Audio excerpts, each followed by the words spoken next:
You tell me when. Looks connected.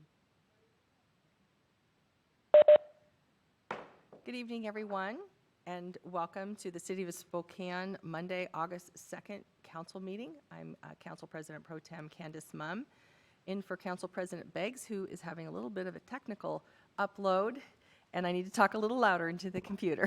Thank you, Karen. So we'll go ahead and proceed without him, and I'll turn to the clerk to take roll.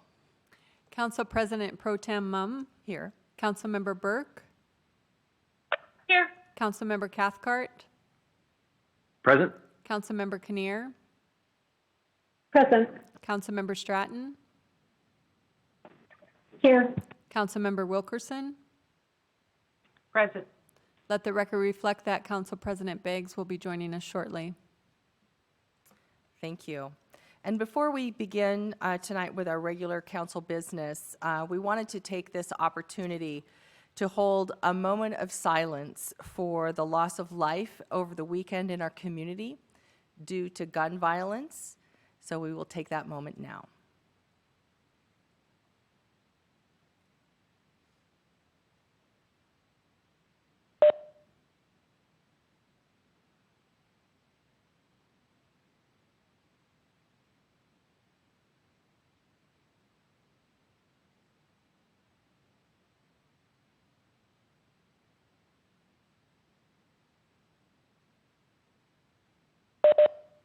All right. We have a proclamation tonight that is being read by Councilmember Wilkerson for National Health Center Week. Councilmember Wilkerson. Thank you. Whereas for over 50 years, community health centers, CHCs, have provided high-quality, affordable, comprehensive primary and preventative health care in our nation's underserved communities, delivering value to and having a significant impact on America's healthcare system. And whereas as the country's largest primary care network, CHCs are a critical element of the health system, serving both rural and urban communities and often providing the only accessible and dependable source of primary care in their communities, serving 1 in every 5 citizens of rural areas. Whereas CHCs have served as beacons of essential resources and support in testing and treatment during the global coronavirus pandemic, and will continue to offer reliable, affordable, high-quality care against COVID-19 for America's most vulnerable and underserved communities. Whereas CHCs develop new approaches to integrating a wide range of services beyond primary care, including oral health, vision, behavioral health, and pharmacy services to meet the needs and challenges of their communities. And whereas the CHC model continues to prove an effective means of overcoming barriers to healthcare access, improving healthcare outcomes, and reducing healthcare systems costs, and whereas CHCs are on the front line of emerging healthcare crisis, providing access to care for our nation's veterans, addressing the opioid epidemic, and responding to public health threats in the wake of natural disasters.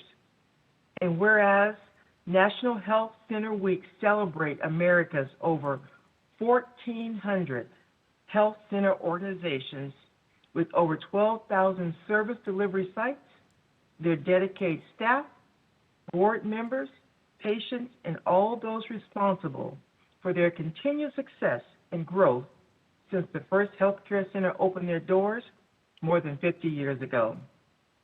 Whereas during National Health Center Week, we celebrate the legacy of America's CHCs and their vital role in shaping the past, present, and future of America's healthcare system.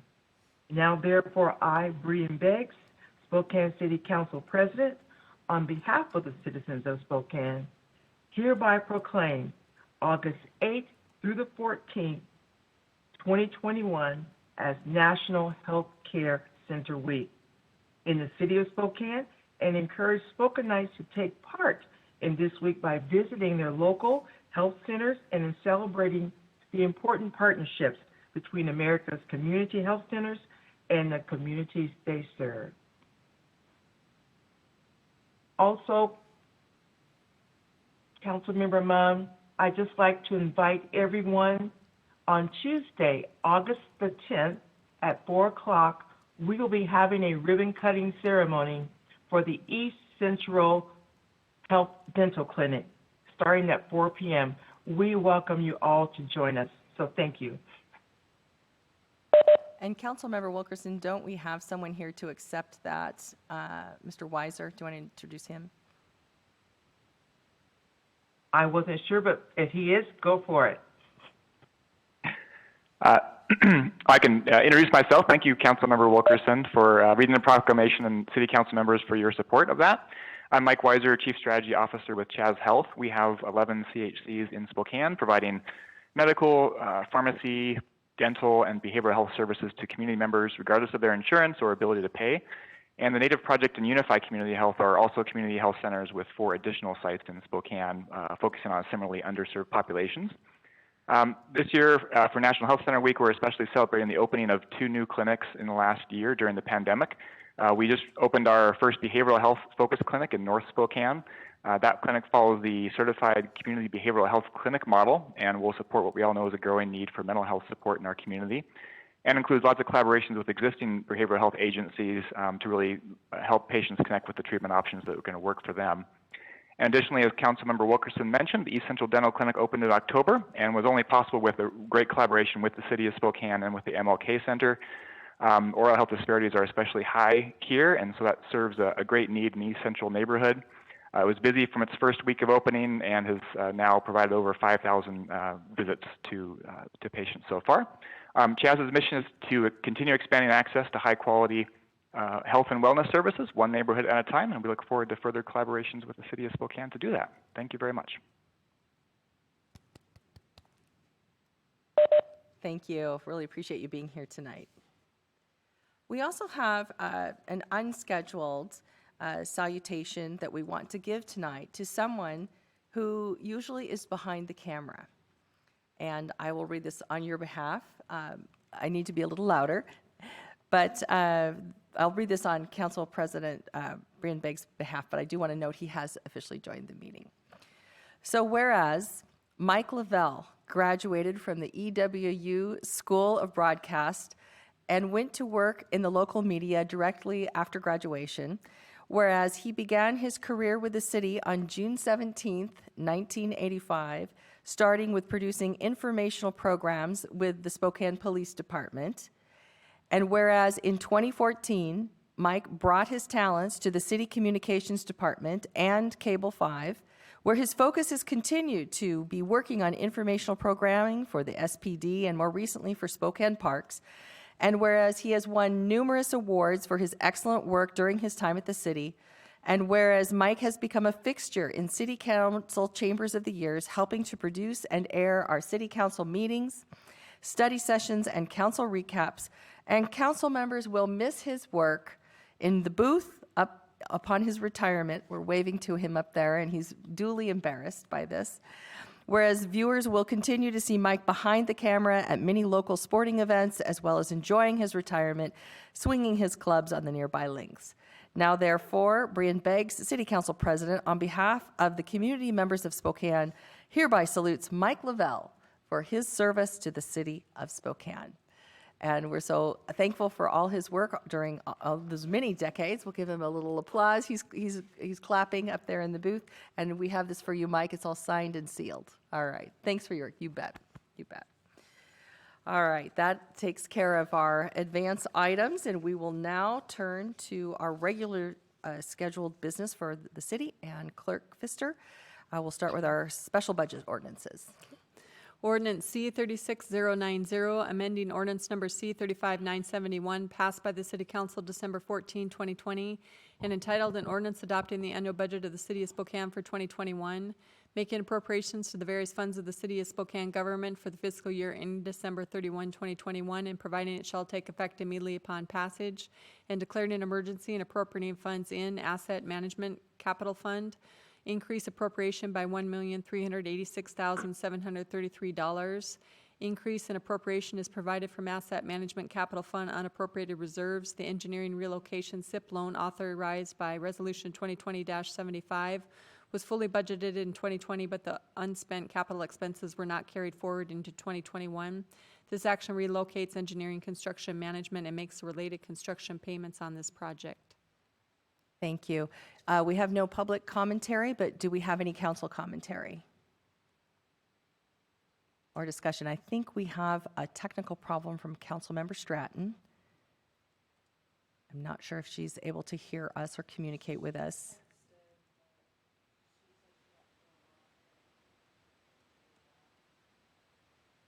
Okay, just wait a moment here. We did have a technical download problem earlier. Councilmember Pro Tem, Yes. your volume's really low. Is it still I don't know low? if you can turn it up. Thank Yeah. you. All right, we'll hope that she can rejoin us soon. Seeing no discussion, we will call for the question. So I will start with Councilmember Kinnear. How do you vote? Aye. Councilmember Beggs. Aye. Councilmember Burke.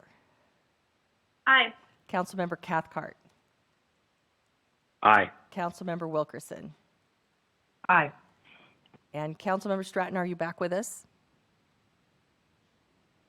All right. And Council President Pro Tem is an aye. Thank you. Clerk Pfister, let's move on to resolutions and final reading ordinances.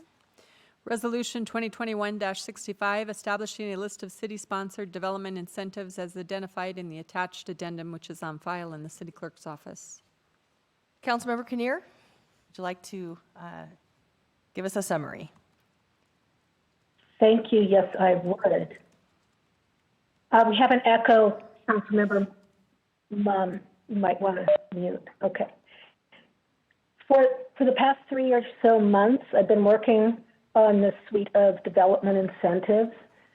These incentives, which received preliminary council feedback at a study session in June, are meant to target low-hanging fruit, meaning they're relatively easy to fund and implement right away. The incentives are also meant to promote housing development within a half a mile of our center or corridor growth model. That half-mile radius is also known as the 15-minute walkable city. This means we are using our existing infrastructure, services, restaurants, coffee shops, barber shops, et cetera, and transit. This is key because it allows us to implement these incentives relatively quickly, since they would fit within our city's existing growth model as established in the city's comprehensive plan. The city's offered a version of most of these incentives that I'm proposing in the recent past. The projects of citywide significance, for example, was utilized by the former Macy's building to transform it into the M. Most of these incentives went away because they ran out of funding, and I think they fell off our radar as well, so we did not refund. We can do our part to jumpstart housing development right now with these 11 incentives. They are by no means the end-all be-all. They're one set of tools that will help get the ball rolling. So tonight, Council can act relatively swiftly to do what we can to lessen the barriers toward housing development, both affordable and market rate. If this resolution passes, my vision is to follow the proper process to pursue ARP money to fund these incentives for 3 years, after which time each incentive would be reviewed to determine whether it should continue to be offered long-term or perhaps massaged a little bit and tweaked so that, and perhaps we can add additional incentives as well. So that's it in a nutshell. I'd be glad to answer questions or whatever else you need. We do have one member from the public who would like to speak, except think I think I saw Councilmember Stratton Councilmember Stratton has has rejoined us. Go ahead, Councilmember Stratton. Sorry about that. That was scary. Do you want me to wait for after public comment, or should I ask a question now? Totally Does up it matter? to you. Go ahead. You have a question now. So I've been looking at this, and I totally understand that we need to promote development in our centers and corridors. That's been evident for a long time, and I appreciate that.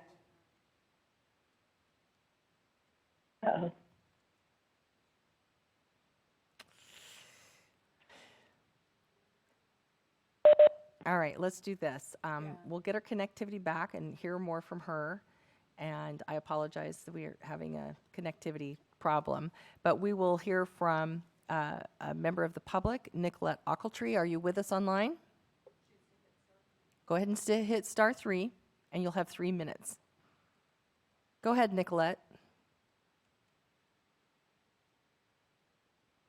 All right, I hope you guys can hear me. I know everybody's having connectivity issues, but I just want to say that I really appreciate you guys moving forward with a lot of these incentives for developers to expedite the building of new affordable and market rate housing.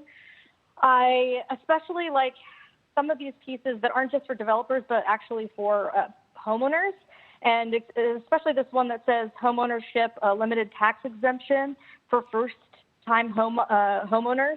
So it's kind of similar to the multifamily tax exemption, but for first-time homeowners who have lived in the city of Spokane for 3 years and are under 120% AMI. I think that's fantastic. And I also like the one about home improvement and rehabilitation grants for folks to be able to do rehabilitation and repairs who are also at below 120 AMI. The only thing I don't sort of love about this is I just hope that's not restricted, especially those ones that are for homeowners. I hope that's not restricted just to the centers and corridors, because I think that would be a really fantastic program to keep healthy, happy, safe home ownership and residences attainable for the citizens, across the city. It was actually kind of unclear. Usually I can kind of figure out whether or not that's fully restricted, but it was unclear to me whether or not that one would be restricted to the centers and corridors or if it was just the ones for developers. The other thing I wanted to say is hopefully we can also push through something very similar to this, where this is like mostly focused on developers. Hopefully we can push something through that's similar, that can even use the ARP funding for tenants and make good on a lot of those promises that were in the appendix to the Housing Action Plan, because I know a lot of people are being displaced right now, and it's not enough just to build more affordable housing. We need to make the housing that people already are in affordable too. So thank you for your time, and any clarifications you can do on the centers and corridor section, that would be great. Councilmember Kinnear. Councilmember Mum, I didn't hear what she wanted clarified. If the provisions for homeowners the provisions that were not for developers were restricted to centers and corridors, or if it was if that would be allowed in the whole area. I'm having connectivity issues too. Could you repeat that? Certainly. So the question was, are the helps for homeowners and non-developers, does that apply to the whole city, or is that just to centers and corridors? So all of these initially for centers and corridors. I would also add that this is geared to the small builder, the smaller developer, not the mega developers. It also has some provisions for businesses, especially the facade improvement. So we saw how successful that was on North Monroe, and that is also in here. The other piece about underground infrastructure improvement grant, that was wildly successful downtown, because not only did it upgrade our infrastructure, but we created new ratepayers. So there's something for everybody in this. And we started out with centers and corridors because we don't want to be spending taxpayer dollars when we don't have to. We already have our infrastructure, already have transit, already have services, and so we're not putting more stress on our infrastructure further out. And so that was the impetus for me focusing on centers and corridors. Again, it follows on the heels of the Housing Action Plan. It's not the be-all, end-all, it is one tool that we can use. I'd like to go back to Councilmember, thank you, Councilmember Kinnear. I'd like to go back to Councilmember Stratton, and third time's the charm. Okay, I'll be quick. Anyway, I understand the whole centers and corridors. I totally support that. But here is where I have the big question. So if we look on the resolution number 7, the paragraph 7, where it says, be it further resolved that these incentives shall apply to qualified development that occurs within a half mile of a designated center or corridor, with the exception of affordable single-family development that occurs in a single-family residential neighborhood. So my question is, if I am a developer, like you've just talked about, the smaller developers, and I want to build some affordable housing in a single-family neighborhood, do I get those incentives, or do I have to stay strictly in the centers and corridors? So it says a single-family residence in a single-family neighborhood, if I'm reading what you're reading. And It says in a single-family residential neighborhood. yes, designated center or corridor with the exception of affordable single-family development that occurs in a single-family residential neighborhood. And honestly, that was put in for Councilmember Wilkerson because we both agree that we want to incent more home ownership, especially with people who right now have no hope of being able to afford a home. So it says single-family development that occurs in a single-family residential neighborhood. Yes, these incentives apply. But it says with the exception of affordable single-family development that occurs in single-family residential neighborhoods. That's stuck on. What's the, with the They can be exception? outside of the center and corridor. Doesn't have to be inside a center and corridor. It can be outside the center and corridor. Correct. Okay.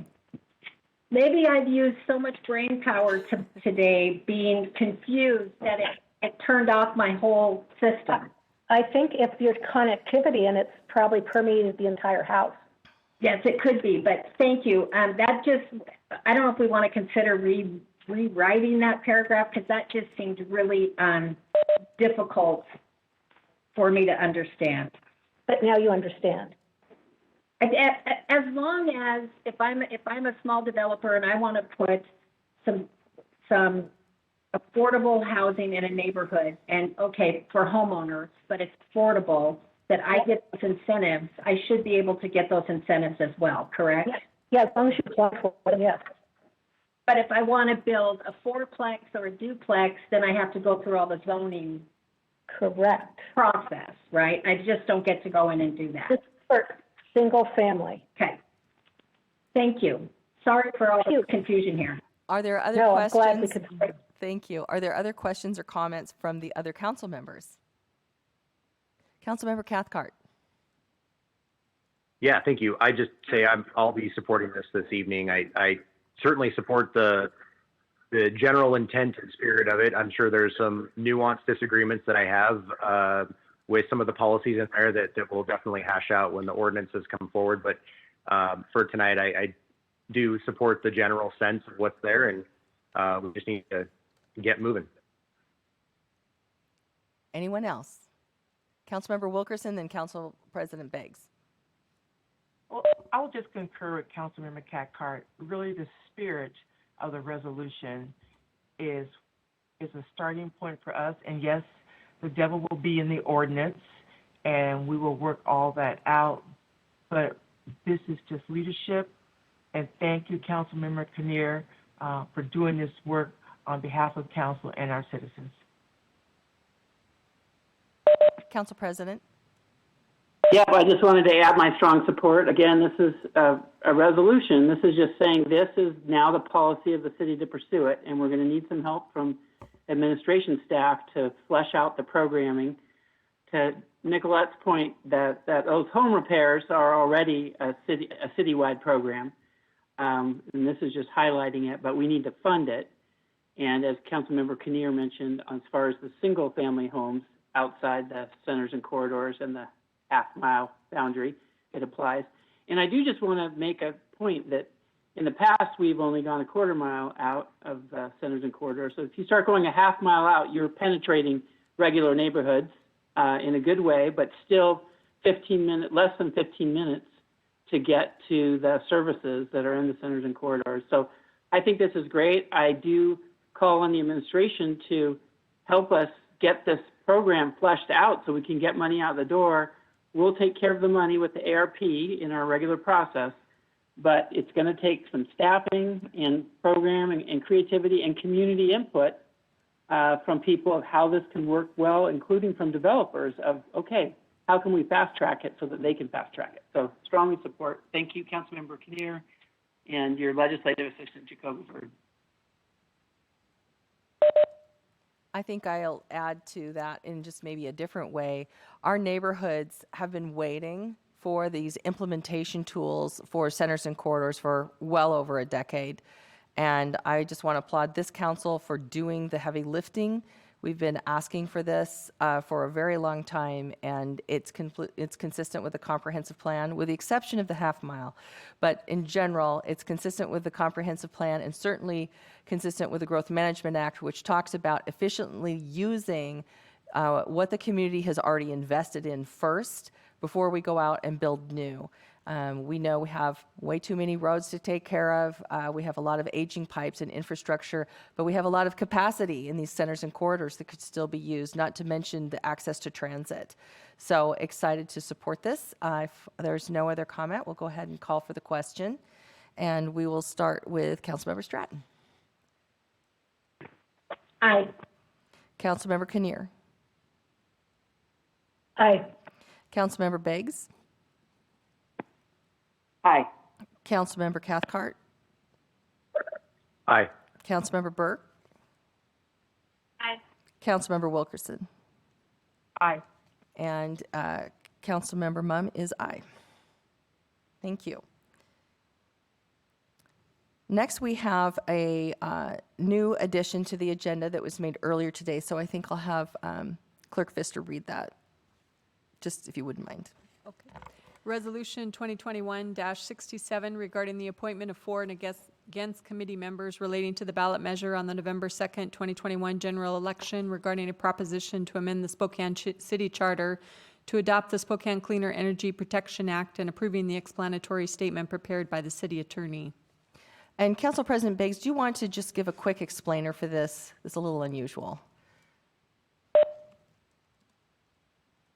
Sure. Some time ago when we were updating our election laws, we made a provision that if somebody was successful in getting enough signatures to qualify for the ballot, we wanted to have kind of a city's own voter handbook provision on it. And so we came up with a methodology of how to do that. And basically, the council wants to appoint a committee of those people in favor of the initiative and a committee of those opposed to draft the statement for each side. And the proponent, who in this case is, I believe, Jennifer Thomas, she automatically gets a seat on the committee. But it's a committee of 3 people, and they'll come up with that. And then we've been recruiting and advertising to find both for proponents and opponents. Once we have the authorization from the resolution, we'll select them, give them a deadline, and what the standards are for how to do the statements. And then the city will publish it in its own electronic voter's guide.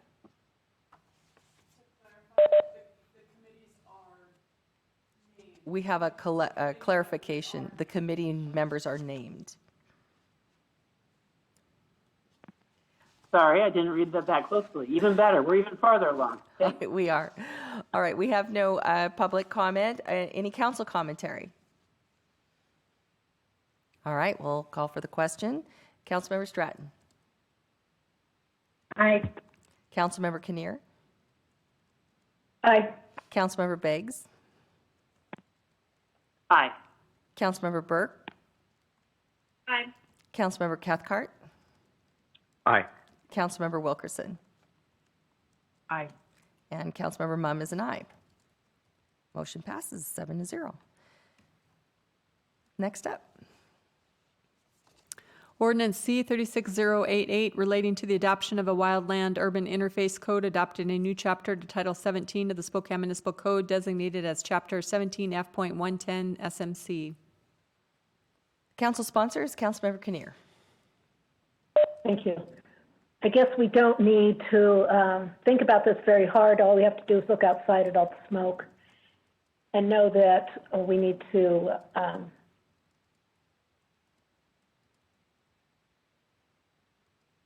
follow some rules that the state has already established.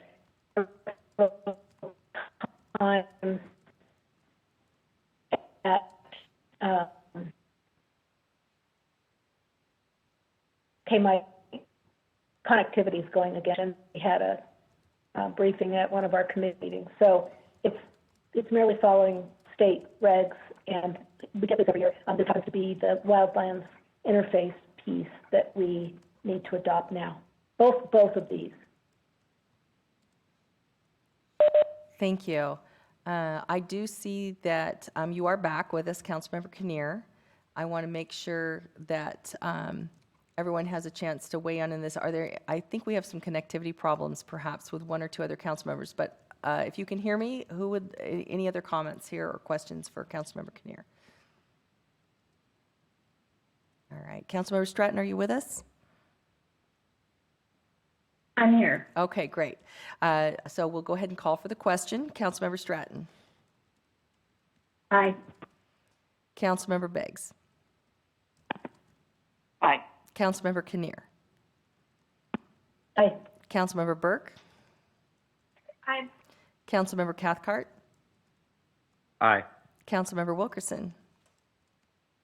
Aye. And Councilmember Cathcart, I wanted to say meow so bad when I saw your cat. but- Councilmember Mumm is an Aye. aye also. We had an extra mascot there with Councilmember Cathcart. But that was 7-0. Thank you. Next ordinance. Ordinance C 36089 relating to the fire code, amending Spokane Municipal Code Sections 8.02, .0207, .0226, .034, .0615, .0617, and 17F.080, .010 of the Spokane Municipal Code. Thank you. Councilmember Kinnear, this is yours as well. Same speech. We're just truly up with the state. Council commentary. All right, we'll go ahead and call for the vote. Councilmember Stratton. Aye. Councilmember Kinnear. Aye. Councilmember Beggs. Aye. I guess you're also council president. I should use your formal title. Councilmember Burke. Aye. Councilmember Cathcart. Aye. Councilmember Wilkerson. Aye. And Councilmember Mumm is also an aye. Thanks, everybody. And now it's time for our open forum. And we have 5 guests tonight. You each get 3 minutes. And I will tell you when your 3 minutes are up. And we'll go ahead and start with our first guest if they're ready. And please do mute your computer for using that. And in order to start talking, you have to hit #3. Is that right? Star 3, excuse me. All right. Our first speaker is Nicolette Ochiltree. You have 3 minutes. Go ahead, Nicolette.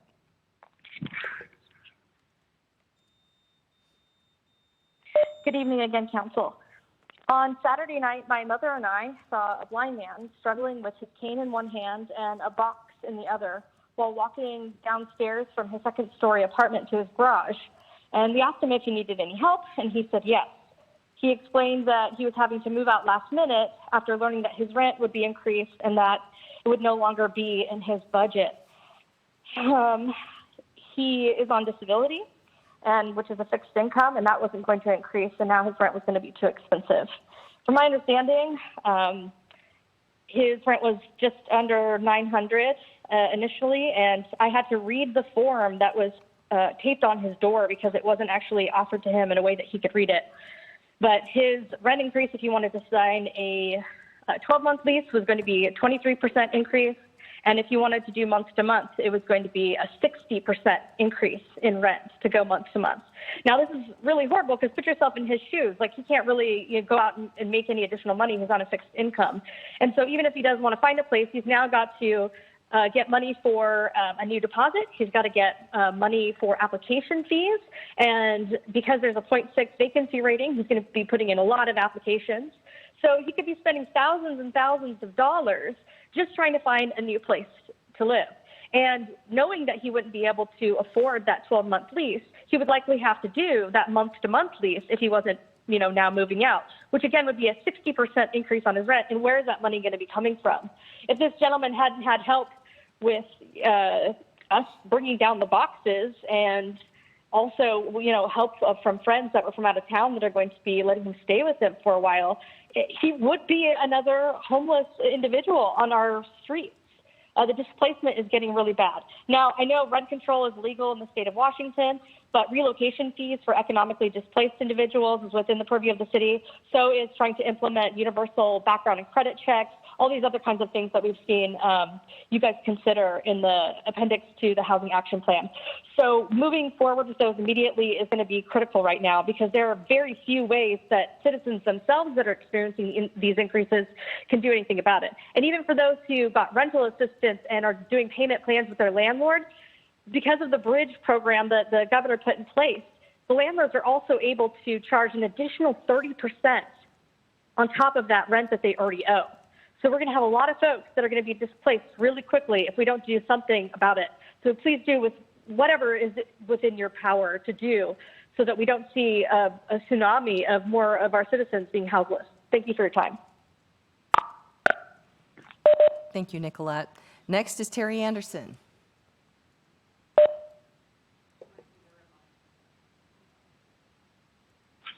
Go ahead, Terry.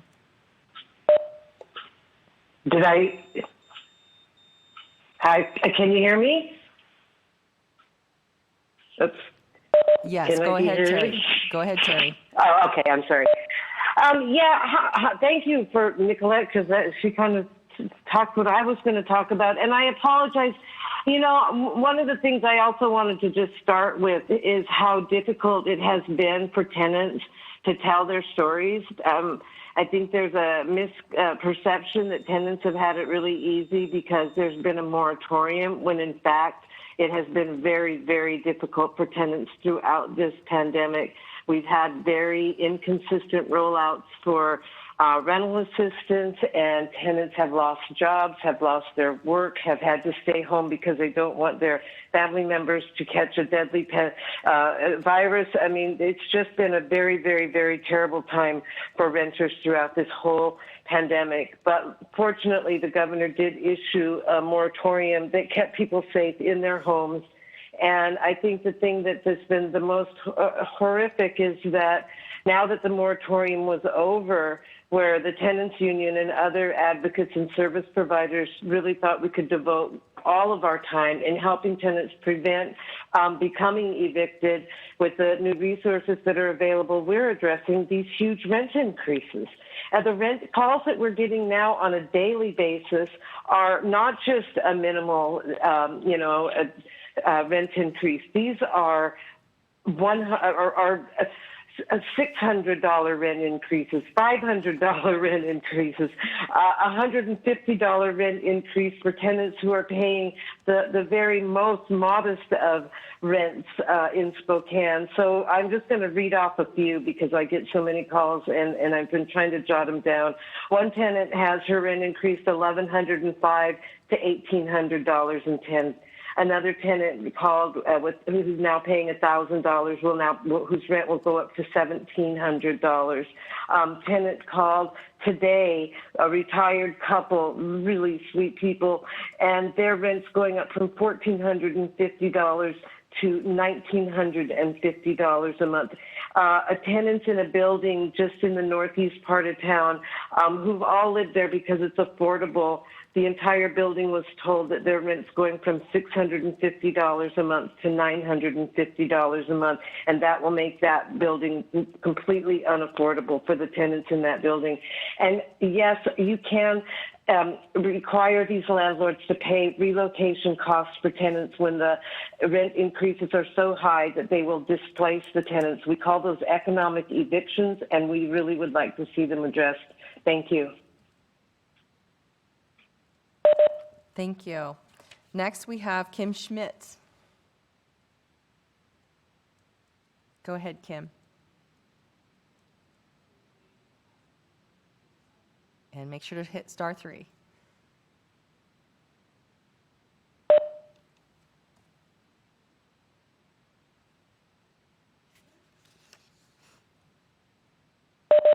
Go ahead, Kim. Okay, good evening. I couldn't remember if it was *3 or #3. So I'm Kim Schmidt. Good evening, Council. And I'd like to read the following on behalf of the Tenants Union with respect to the anonymity of the person who sent the email, as many tenants are rightly concerned about retaliation from their landlords. The email reads, I am the phlebotomy supervisor for a local medical laboratory. We are having some of our employees that are having financial difficulties due to the increase in rent in Spokane. My team and I have reached out to our leadership to find out how we can support them. I was given your email as a resource for getting information out to you guys to advocate for our employees. I have one phlebotomist who is a single mother, and her rent increased over $200 a month. One of our medical technologists' rent has increased over $500, and one of our medical couriers' rent has increased over $1,000. I personally am going through a divorce, so finding an apartment that was affordable was very difficult. There is a high growing concern that this will cause us to lose great employees, and most of them have children. Costs of childcare, rent, and basic life necessities are becoming unmanageable. I am hoping that by sharing my concerns, there is a way we can advocate together for our employees to ensure they are taken care of. We all work in the medical field, and it's important that they are able to live comfortably so they can provide the best medical care for the residents of the Spokane area. If there are any resources you know of, please let me know. I know SNAP helps, but the wait is long. We are trying to give caregivers financial help through our financial resources, but there isn't an employee fund currently for rental assistance. I appreciate any help and your time reading our concerns. And then it says, please feel free to reach out.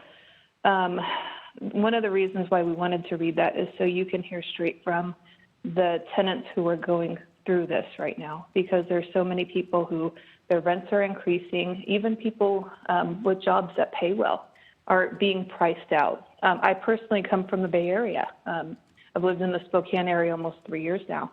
And at one point in time, I was a manager for 12 years, and I had anywhere from 25 to 35 employees that were my direct reports. And I know when I see people struggling with finances, the housing market in the Bay Area is ridiculous.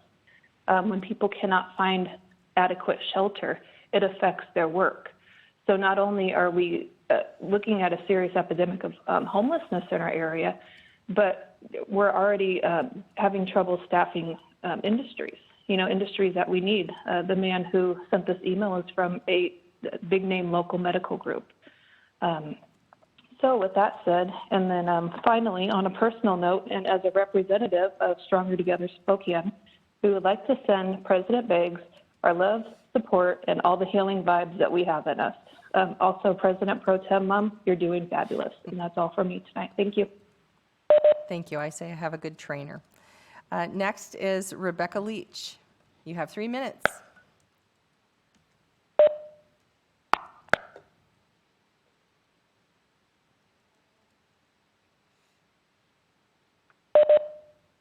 Go ahead, Rebecca. Hello. Thank you very much. So I'm a former family that went through Family Promise, and I was actually homeless for 9 months prior to even knowing of my family's ability to be in a shelter at the same place. And while we were with Family Promise, we received advocacy, help with a lot of application fees, and that's something that I noticed was a big hurdle, as well as landlord education about our Section 8 vouchers that we receive each month for our families. I ended up tutoring quite a few landlords in the pre-application process about how they did not need to fear Section 8 vouchers. Another thing that I want to speak to was if the AMI is becoming increased for a high percentage here in Spokane, I'm kind of concerned for our multifamilies with Family Promise and the development, that it's more in the development favor, the developmenter's favor, and that there's a possible shift in the amount of those needing just a step up or a hand up versus those who have never gone through the resource process and the extraneous hoops, where they're going to need a whole lot more training wheels. My family in particular currently is going through, once again, the rental increase, and we waged out of our voucher after only 1 year, which is the intention. However, with this new rental increase, we're facing going through all of the hoops of trying to get a Section 8 voucher again, and it was 1 step forward and 2 steps back. So I'm hearing a lot about the priced out and economic eviction kind of thing that's going on. And there's also a big discrepancy versus displacement and homeless. For my family, part of those 9 months where I didn't know about Family Promise, because we were living out of our vehicle or we were couch hopping or what have you, we were considered displaced unless we were literally on the street with our very young daughter. So that's another thing that I wanted to speak to just for public knowledge. Thank you. Thank you, Rebecca. And next we have Jean Austin.